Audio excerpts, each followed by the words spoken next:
Hi, everybody. Welcome to You Are the Operant Power with Gail and Jane. Jane. Hi, Hi, Jane. Gail. How are you? Good. How are you? Excellent, thanks. Today, we're going to have a little discussion about, are you claiming your operant power or are you passing your operant power out to another? And the reason for this topic, we talked a little bit about it before, and it's really easy to be giving away your power without Mm. it, because there's so um it's like it's layered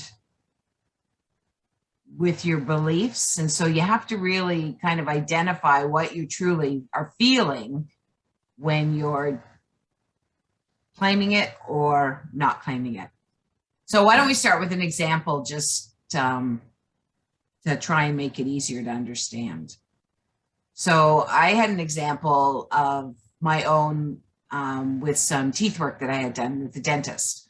So last year sometime I had some old teeth that were bothering me, and I had tried to manifest their health, and I was missing the mark, sinning. I was sinning, missing the mark, and it would work for a day or two, and then I would give life to it again by thinking about it, and so then it would start hurting again. So I was finally like, you know what, I'm just going to the dentist and getting this over with. And of course I go in there and they're like, oh, that needs to be pulled, and that needs to be pulled, and that needs to be pulled. So long story short, I had a few teeth pulled. Yes, it dealt with the pain. Um, but my goal or my intent is to live subjectively. So I sinned when it came to that. I missed the mark. So a year later, and another tooth started bothering me. And what was interesting, when it was a top one that was bothering me, but I could feel it on the bottom where I'd had the teeth removed. I'm like, what the heck's that mean? Like, what's going on here? There's no teeth there. Why is it hurting there? But anyways, I thought at that point, I kind of made the decision after the teeth were removed, I'm not losing any more teeth. No, I'm done. I have all my teeth. They're all healthy. I'm happy. So I'll tell this story, which usually triggers it again. So when I'm done here, I'm going to be forgiving and clearing everything out again. But for the sake of the video, I'm sharing the story. So I would work on it subjectively. And when I say subjectively, that meant that I was going to deal with it myself. No dentists, no doctors, no nothing, just me. That's claiming your full power. And again, just for the note, when we're talking about things, we're kind of talking from our perspective, the best case scenario as far as living free that we can count, that we've experienced. So I'm not necessarily suggesting that everybody has to do what we do to be good at this sort of thing, right? It's all a path, because we all go through the same steps in the path, different experiences, but all similar type of experiences. So anyways, I decided I'm no longer, I don't need the dentist any longer. And I was working on healing it, right? Or just having the pain go. I have healthy teeth. So why would I have pain? It's healthy teeth. And there was no kind of movement happening, which is really odd, because I'm pretty good when it comes to I have a lot of successes health wise. Ache, pain here, back pain here, whatever happens, something happens and it clears up pretty fast. So I thought, well, this is really weird, because why is it not, it should be gone by now based on past experience. And so I spoke actually with Rita. I'm like, can you give me any insight into this? Because I don't quite understand what's going on. And she had mentioned about the dentist. And I'm like, yeah, but I don't need the dentist. I don't want to go to the dentist. And she's like, well, you've always believed that and always been told that the dentist was who dealt with teeth. Like, you have teeth problems, you go to the dentist. That's just kind of the program that we get, right? Your parents tell you that, dentists tell you that, teachers tell you that, everybody tells you that. Yes. And if she said that, I'm like, oh my gosh, yes. Even though I didn't need the dentist, I was still giving power to the dentist. Yes. That's what he does. I know he does teeth. I don't need him, but I know he does teeth, right? I was still giving that credit within myself to the dentist, which in a sense is making him into a false god, right? I have teeth problem. I must go to the dentist. Only the dentist can help me. And now that in going to the dentist is giving your power away. So again, I chose, I know I'm claiming it. I don't need a dentist. I forgave dentists and everybody that, brought it into my awareness, the power or what dentists do and the benefit of dentists. And I'm certainly not saying that dentists aren't beneficial. Yes, of course. They are, but for where I was going, I appreciate them, but I don't, not for me. Yes. In what I was doing. So it was almost like it was less than 24 hours of having that recognition and forgiving that I was pain free and have been ever since. And so the whole point of the story is I decided and convicted to the idea that no, they're healthy. Initially, I didn't have all the information that I needed to make the changes in me. Yes. Were required to allow for me to have healthy teeth. And so the first time, though, I gave my power away by going to the dentist. He pulled the teeth, and here's your pain meds, and which I never had to use, by the way. But, here's the pain meds, and you're going to feel this, you're going to feel that, you're going to feel this, you're going to feel that. You get all these instructions, right? And so that's all creating your reality because, the dentist knows better than I do. Yep. Okay. That's what I'm going to feel. Yeah. Okay, I accept that. And you do. You feel it. Yeah. So I just thought that was kind of. Well, also, I would almost say we're told that we're not supposed to think that we have power over those things. And that's why we have dentists. Like, it's almost like the whole narrative is out there rather than a sharing, because there could be a sharing narrative where, like you said, it's not that you don't believe in that. And if it came to the point where that's what you decided that and convicted about, then you would do that.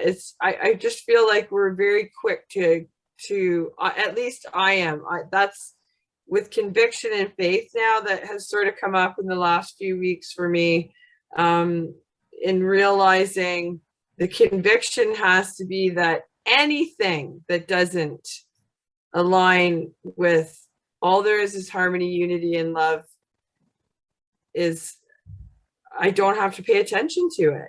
Right.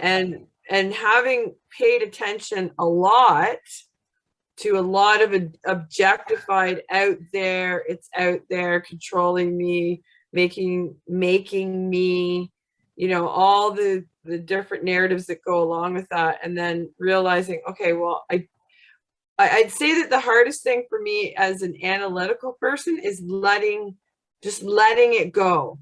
Like before it would be like, no, I just need to change it a little bit, like just a little bit. Like I just gotta get my hand. I haven't thought about this one thing yet. Yeah, exactly. Or that. Yeah, like and it's almost seductive in a sense, like to want to analyze it and control it and contain it instead of going, it's all contained, it's all done, it all is well. Like living in that conviction is very I guess that's kind of, I would say, enlightening, because it lifts, it lets go of a lot of and adding forgiveness with it. Yes. I think from my experience with the tooth stuff, with it not kind of like, I don't understand why it's not working, and probably the fact that I had acknowledged that it's not working didn't help things, but I just knew that there was something else that I was missing, and not realizing that I was actually holding on to a belief that, the dentist, and it's not a belief I consciously had at the surface, but it was one that we all are programmed with. Bankers, you go to the dentist if you doctors, need problems. Yeah. You go to a lawyer if you need, yeah. and you go just a teacher when you're at school. Like we're programmed with all of these things. And especially when you don't have the full confidence in yourself, the full faith in yourself, there's that tendency to, and if I'm honest with myself, it did cross my mind going to the dentist again. So that forgiveness kind of cleared that right out. It's like, oh my gosh, yeah, I didn't even realize me thinking about, well, I could go to the dentist. No, I'm not going to the dentist. But see, I still had that belief going in my head. That's just plan B. This doesn't work, then I can go to the dentist. And of course, when you have a plan B, that's really where your power is. Yes. Plan, not in your plan. Yes. Well, and it's also, okay, so if you think about it, if you don't have a sense of, I want to say like there's a lot of objectifying in our languages and narratives, like doctors, lawyers, like people that take care of you, institutions, governments. But like that's all part of the pattern. Like we all have to go through that. Right. So much learning from that. So it's not we don't need to diss that it happens. Oh, no. Yes. It's just, and just recognizing that as you're moving on your pathway or your pattern. Because it's got to be there for people to be able to go through the experiences that we. Right. There's knowledge so in that. I think, well, the big part is not grabbing onto it and leaning on those narratives as an excuse of not to take your own sense of power and control too. Like there's so many things that if you're going to live subjectively, that's not what you want to do. Right. But still just choose to live objectively and use their imagination while going to the doctor and seeing the doctor say, oh, you're healthy. Yes. That's totally cool. It's everybody's choice to make that. But to fully live subjectively, that's not fully living subjectively. That's still living objectively. And you have to have. Yes. Sorry, I'm just going to quickly say with when you do live objectively, then, what that basically means is that you respond to others versus subjectively, right? They respond to you. Yes. The other way around. So when you're responding to them, then they could say to you, well, you know what, you need this, and this before you're going to be healthy. And because you've given them that power to make you healthy, you go through those steps. Like you can mangle your body, like chemotherapy and that sort of thing, right? Is hard on the body. And you're going through that because that's what the doctor said. Yes. Well, okay. And if you have all right, maybe that I feel like it kind of goes back to what we were talking about with knowing what you want and knowing what you're paying attention to. Because for me, if I pay attention to all the thoughts that come up, a lot of them aren't thoughts that really are my belief. Like, I guess they're my beliefs, but they're old beliefs. They're not beliefs that I hold now. And I think I went through a stage where I would rewrite them more so than be convicted about the thing that I am paying attention to. Because once you do that, that stuff, like you said, is like a cloud. You said, imagine it like a cloud. It's sort of just floating by. Like, it's not even like you want to grab onto it and rewrite it or change it in any way. But if it no longer serves you, or it's not something that fits you anymore, then forgive and clean the slate. Oh, like, yeah. It's still there if you're not, changing the apple to oranges. And for people that maybe have not heard our apples and oranges video, the oranges are the things that we get triggered, our reactions to triggers in our life. And those beliefs and thoughts and that sort of stuff live in your subconscious purse, and they come up to test whether or not you still believe this. So those are considered oranges. And the idea, if you're not going to go the forgiveness route, the idea is to replace those with what you want, which creates then an apple that's deposited back in your subconscious purse. And I like the one that I don't believe they think like, I don't think like that anymore. Everybody's all there is harmony, unity, and love. And that becomes more predominant in my conviction when things come up, because it's not when, like we've talked about, it's not when easy things are happening that you're doing, like, it's more so when something feels adverse, I guess, or, are you Well, gonna... I think if you are focusing on your thoughts, there's going to be stuff that's going to come up. Like even you're just sitting, relaxing, nothing's going on. And you may have this thought, I don't know, I'm not going to give an example, but a thought that maybe just doesn't fit anymore. Like, no, I don't think like that anymore. A judgmental thought. Yes. Did you see that shirt she had on today? And you're just thinking, random thinking, but that's making a judgment about the person. So I'm like, no, it's like she likes it. I'm glad she wore it. Like, it doesn't matter whether you like it's none of your business. Yes. What they're doing. Your business is what you're thinking. Well, and like living in social media and stuff, like people liking your stuff, and like that can lead to, I suppose, living more out there rather than in here, because living again, in here, it's all part of the patterns. We've all been there. Like everything that we've been through. I mean, we've had some challenging times, just our legal experiences alone, right? Just triggered all kinds of fear and anxiety and all kinds of stuff, right? But we made it to the other side, and we're like so much better for it. So we can't take those experiences away from people. If that's what they're doing, that's what they're doing. They will get where we're all going, right? Because Yeah. everybody gets there. And that's why, so there's no point in making judgments about them. Right. If they're not reacting how you would like somebody in your reality to react, then you just change it in your head. You don't matter what they're doing out there. No, they don't. That's not them. They're not like that.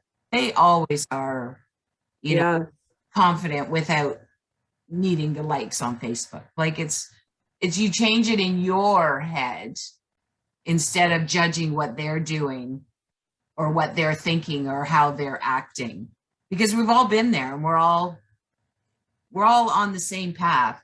Our individual experiences may differ, but as you'll see when we're just a plug for a video that's coming up with us and with Cindy about doing some Bible interpretation of some of the stories.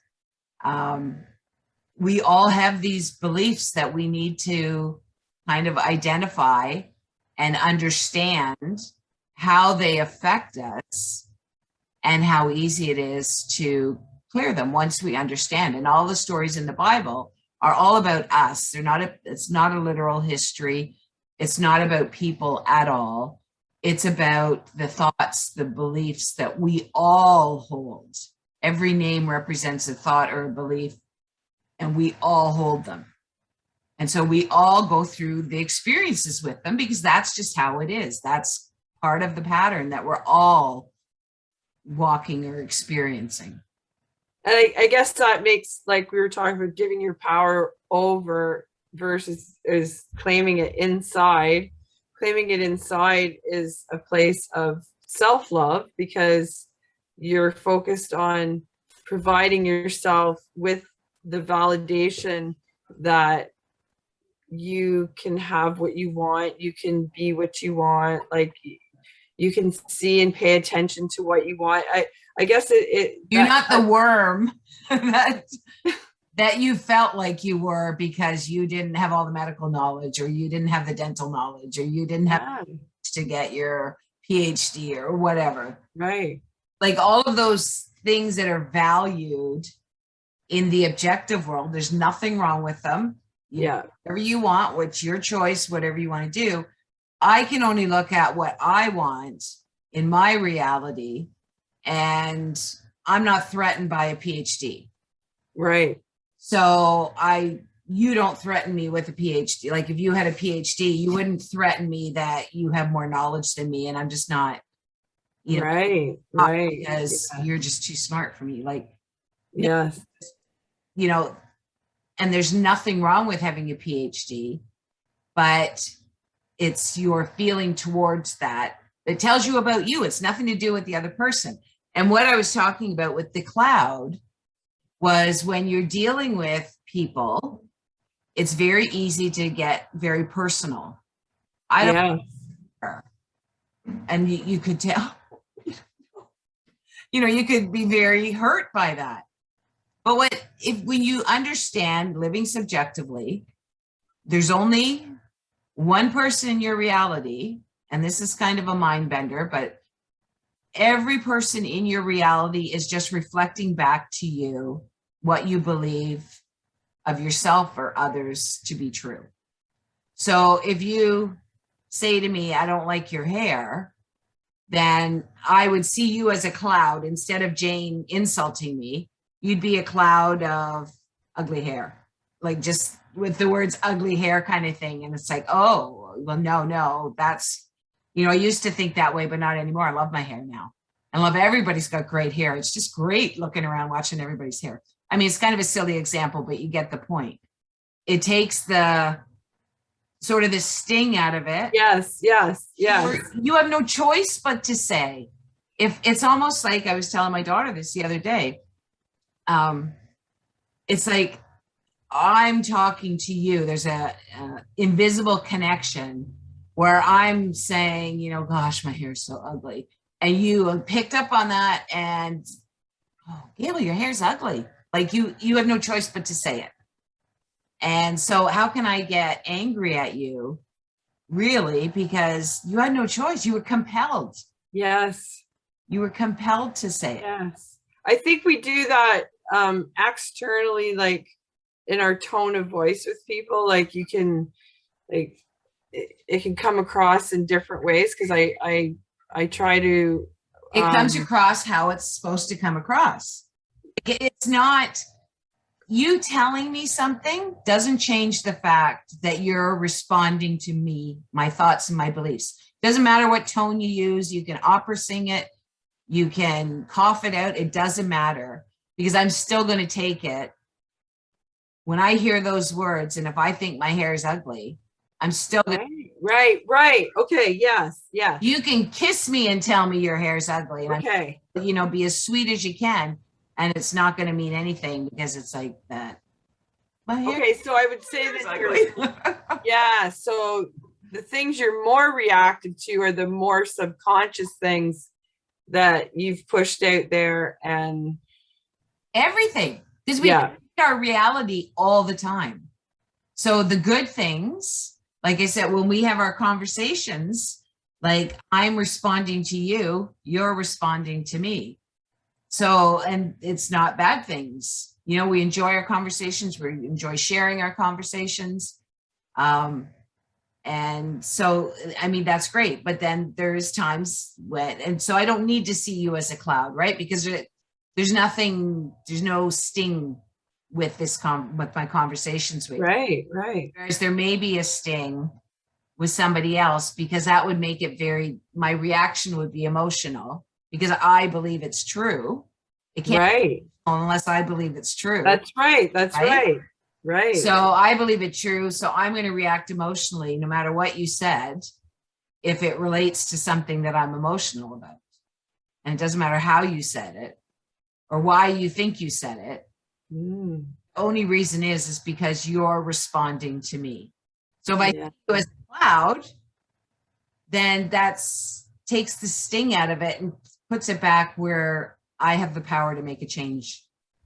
Yeah, forgiving yourself, forgiving them showing it to you, forgiving and recognizing my hair is great. Yeah. If my hair isn't how I want it, and they're absolutely right, my hair is ugly. If that's not how I want it, I don't have to accept that it's ugly within. I can think, oh, no. No, I got beautiful hair.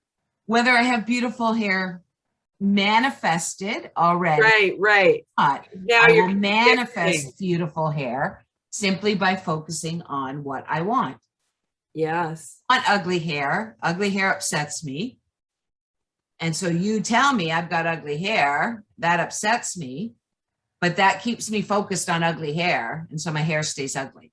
Yes. So So you you tell me that, perpetuate. and I'm like, Yeah. okay. So the cloud known as Jane just told Yeah. me I have ugly hair. Well, no, you know what? I used to believe that, but I don't anymore. I love my hair. I think it's great. I forgive her and I'm loving my hair. So that has me clearing the slate with the forgiveness, has me taking responsibility for having felt that way before. Mhm. Now focus on what I want as opposed to what I don't want. Yeah, it's great. It's really I think this week mostly I've been noticing the conviction and faith and forgiveness and like just even those words like, you know, like just having them being grateful for and basically like I say a lot in my head I'm like thanks for all these blessings and I have blessings all the time like coming to me and I forget what we were talking about and it almost gets where you're laughing because you're like wow like how easy it is to understand. It's like a concept, but once you start doing it towards the things you want versus what you don't want, it's night and day in how your life feels and how everyone is responding and how you're responding inside. And I mean, the best advice, and Neville was really big on this, is you have to persist. Yes. Even if you don't feel anything, even if you don't see any results, stay and persist. Because one day, I mean, what happened to me an experience was I didn't feel anything, but I just kept forgiving, kept forgiving. Oh, okay, kept forgiving, kept forgiving for probably, I don't know, I guess it was about a month or two. And then one day I woke up from, in the morning, and it was like I felt totally different. And I didn't do anything the night before, like other than I've just been forgiving a certain experience, certain person. And then the next day it was kind of like all of that attachment was gone. Yeah. Kind of each day a ring of the chain was removed. Every forgiveness, a ring of the chain is removed. And then finally that morning when I woke up, the chain was gone. Yeah. Busted open fully, but it was totally gone. Yeah, I like that. Yeah, I had a whole new perspective on that person, on the situation, everything. So you have to just persist, even if you're not feeling it, even if you think it's not working, it's working, even if you don't think it's working. Think it's working and know it's working because it is working. Oh, it's working. And I didn't know at the time. I just thought I had nothing else. What else can I do? Yeah. You get tired of the other responses, or the reactions that you've had. And I was like, oh, and I still had those, but I always come back to no, I forgive. I forgive. What else can I do? I forgive. I appreciate. I actually, one thing I always felt in that situation, I was always thankful for the experience. Yes. It had a profound effect on me. Mm-hmm. Beneficial in that kind of was backing the forgiveness, right? How can you not forgive if you had just had a profound effect? If that experience had a profound effect on you, of course you're going to forgive, even though they didn't respond how you wanted or acted how you wanted. Who cares? Like, I feel like I moved, I shot to the moon sort of thing. Mm-hmm. Not in one sense, but in the other sense I did. So how bad can that? And I think you'll find, especially when you're looking at being a little bit more impersonal. So you're a cloud. I mean, you're not a cloud, but when I think of what you say to me that maybe triggers me as a cloud, I think that you're able to, oh, like that was really beneficial that Jane said that to me. Because I just found out that I react to that. Mm-hmm. I don't want ugly hair. I want nice hair. So like, give you for saying that because you just told, you're helping me. You're showing me something about myself that's not what I want. So Yeah. you refocus me on what I want. So So how did, it's in every situation. Like it's just a matter of perspective. so resistance, it like when they always say resistance create if you what you resist persists. So that if you resisted someone saying to you, you have ugly hair, then it would persist because you would believe you had ugly hair. Yeah, it's kind of funny. I always think that we all, when I talk to people about what I've manifested, they find it easy to believe the good stuff, the obvious stuff, like, Yeah. you know, I can get up every day and manifest that I get in my car and I put the key in and I drive it. Everyone can accept that. Oh yes, of course, of course. But when I say, you know, I can hear a conversation with my friend and then they're calling me 10 minutes later. Oh, well that, you know, oh, I didn't know about that. Like it just, there's certain aspects of this that some people find really easy to, and for me, it's been, there's certain, like, it's the more you're starting to understand it, the more when that thing happens, it's just like you have inner power. Like it doesn't just railroad and push you over and annihilate everything. You know, it's a different feeling. It's like you can stand and realize that there are other tools to use versus that wanting to fight back and wanting to get angry back and wanting to feed into it. Taking responsibility is a foundation. Yeah. That makes sense. Yeah. The foundation. Yes. I'm taking responsibility. In the other example, my teeth, the example of the hair, I'm taking responsibility for that. You said it, but I'm taking responsibility because I know it came from me. You're just responding to me because that's all you can do. So that's really, really important. And that's a hard one. We were all there. I was there, you know, the blame game was like the number one game to play. Not my fault. And that's the original sin. So, I mean, we all and again, we come by it all honestly. And when we get into the scripture stories, like I was saying, when Cindy joins us, it just makes it clear when you look at the stories subjectively, how they were meant to be looked at, then it just brings all of that understanding like, oh, and even why, oh, that's why I behaved like that. Like that, I didn't know I held on to that belief. And I was saying to you, like Jordan Peterson, if anybody listens to him, I mean, he's the first one to say, like, we have the potential of, by all means, to be, you know, not good people. Like we all have that potential. And that's hard for people to understand. Well, I would never do Oh yeah. somebody, I would never do that. I would never do that. Yes. This scripture that we're interpreting, the stories of scripture, I mean, he's absolutely right. Because we do have those beliefs and those thoughts deep inside that we're not aware of.